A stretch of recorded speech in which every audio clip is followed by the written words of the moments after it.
I'm playing Two Worlds 2.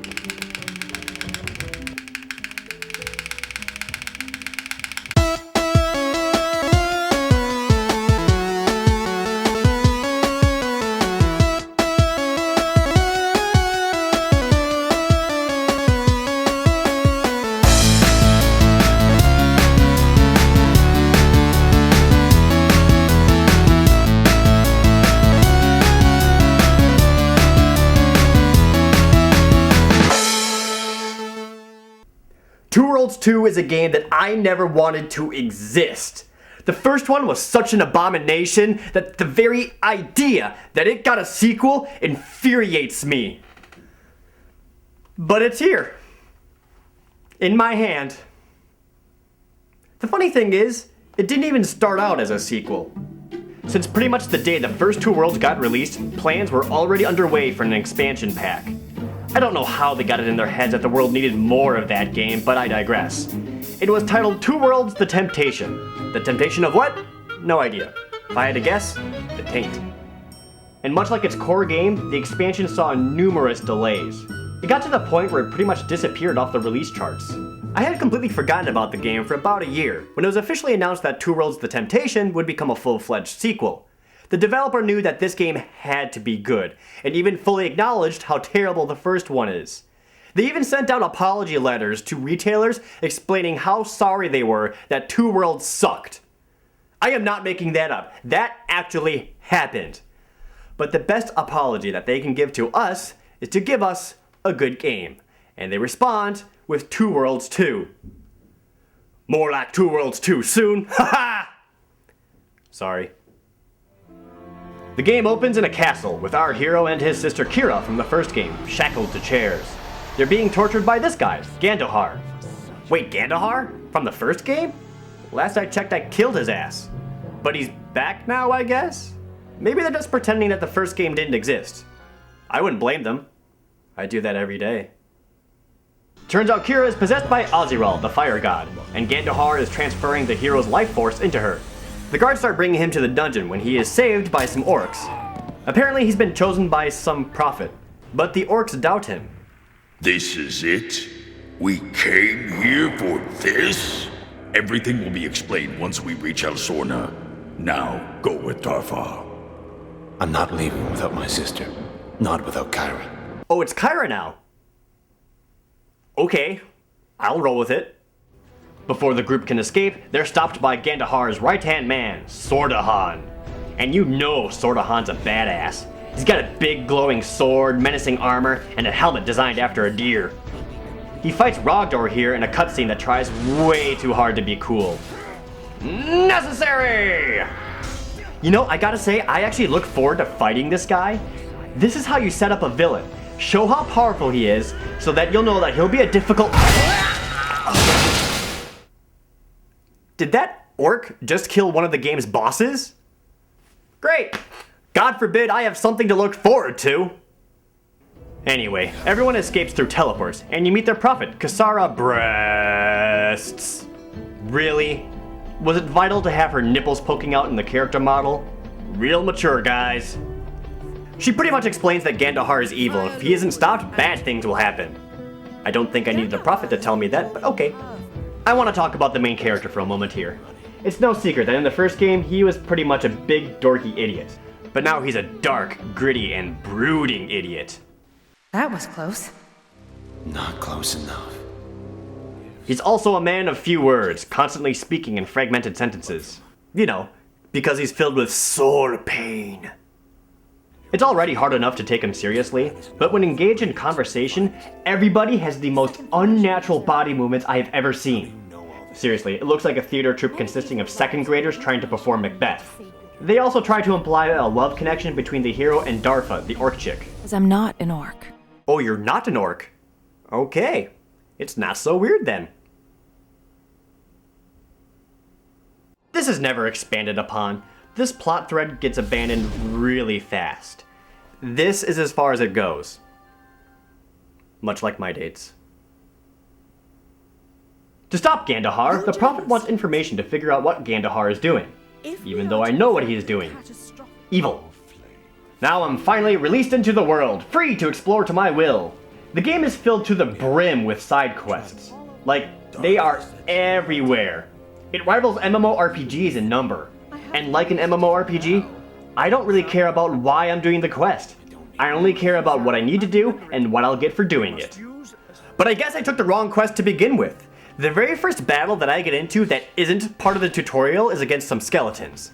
And what happens? I get my ass kicked! You know what? This is a great time to bring up combat. The first game had consisted of mashing on the right trigger to swing your sword around. This game, though, you mash the right trigger to swing your sword around. Instead of acting like your sword was a lightsaber, though, you do this ridiculous footwork. This is supposed to be medieval swordplay. Why is this guy trying to be a wushu master? The rest of the controls are far worse. It's difficult to convey through words, but moving around is so loose. It feels unrealistic.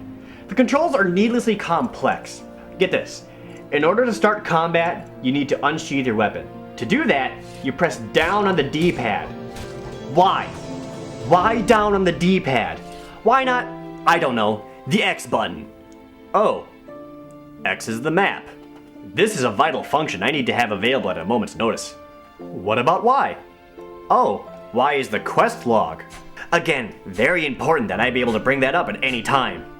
It gets worse. To sprint, you hold the left trigger. To sneak around, you hold the left trigger.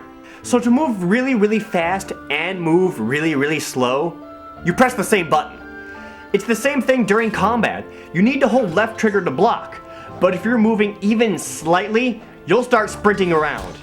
There were so many times when I would end an attack and I would want to block and move, only to start running around like an idiot. Anyway, I'm supposed to get into this tower to find Gandahar's plans, right? But of course, the gate is blocked. So I need to get a document forged by this guy. But he needs his special ink in a cabin far away. I get his ink, he makes the document, I go through the gate. But there's another gate blocking the way. So in order to get through that one, I need to help a commander with a murder case in another town. In order to get some murder information, I need to do all this crap for the one guy that speaks with an English accent in this game. It's not exactly native. I'll skip all the boring stuff. It ends with me getting a dragon's fang and bringing it to a cave, where a magician named Mirage uses the fang to summon dozens of crystal golems against Gandahar. Looks awesome, right? Guess what? You're not gonna see them again for the rest of the game. So what does this whole thing have to do with the plot? Apparently nothing! That's one of my main issues with the story quests. You're never actually working towards the main goal. It's just a bunch of unrelated menial tasks. When I finally get to the top of the tower, I kill a big green thing and get Gandahar's journal.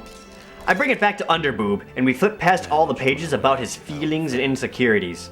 The clues point towards Gandahar's town he used to live in. Again, at this point you have to do a bunch of meaningless tasks just to get some semblance of a plot. So I am going to relay it to you just how I have it in my notes, to speed things along. Helped David, helped Zarius, helped Dr. Anya, helped David again, helped Dr. Lavarius, helped Eric, helped Kyneth. What did I get from all this? Flashbacks that show that Gandahar was always a dick. Great. So I return to the hideout to tell the prophet that Gandahar sucks. Only she isn't there. Instead, it's Sordahan, in spectral form. Yes, killing him has only made Sordahan more powerful, as he is clearly able to go right to the top of our super secret hideout and wait for me there. Question. Why wait for me here? Why not wait in the prophet's room, kill her while she's asleep? Why not wait for me in my room, kill me while I'm asleep? Well, I guess he's kinda new at this. I mean, Sordahan hasn't been dead very long. So I kill Sordahan's ghost. Does that make him super dead? And after all of that, I don't feel any closer to rescuing my sister Kyra. Nips McCooters tells me to go to a completely different town for reasons beyond me. I started skipping through the conversations. I guess that's something of an improvement over the original. The first two worlds had an atrocious script with equally laughable voice acting. Warriors, hard ones. Two Worlds 2 has a pretty bad script with passable voice acting. I still get a kick out of the hero's voice.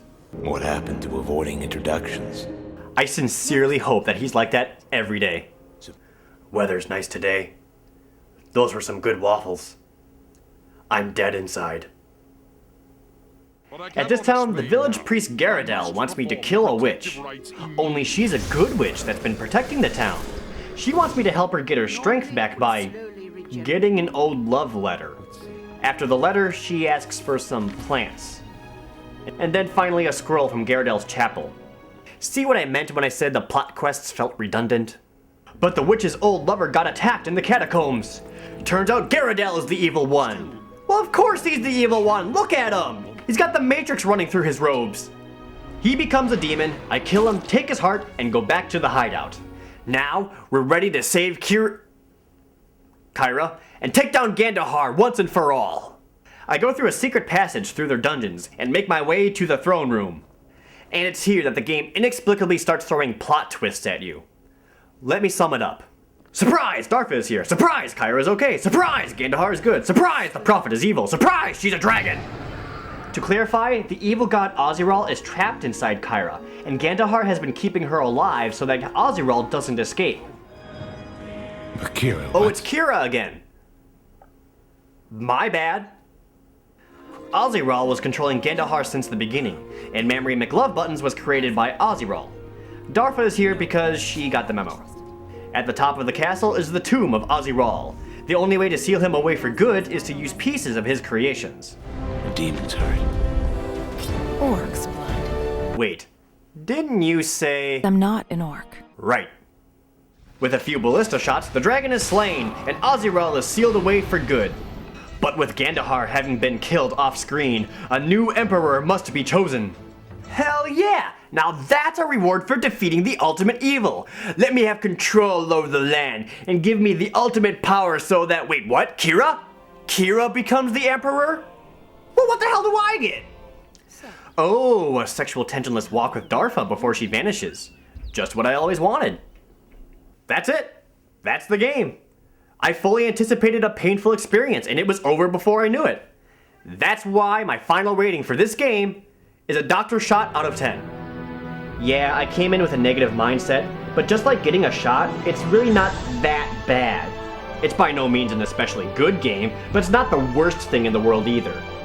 There's some technical issues about, and the story is a joke, but as a hack and slash loot fest, it's very competent. I actually really liked the crafting system, and I had more fun with the cooperative mode than I did the campaign. The game is very lighthearted at times, and was willing to make fun of itself, which I can respect. I can't honestly recommend it at full price, but if you can get it for $20-$30 and you need something to do, you might be surprised. But like getting a needle to the arm, it's not necessarily something I would want to do again. I do commend the developers for listening to people's complaints and taking them to heart. I'll leave with this. Two Worlds 2 is a vastly superior game to the original. Like that was hard to do.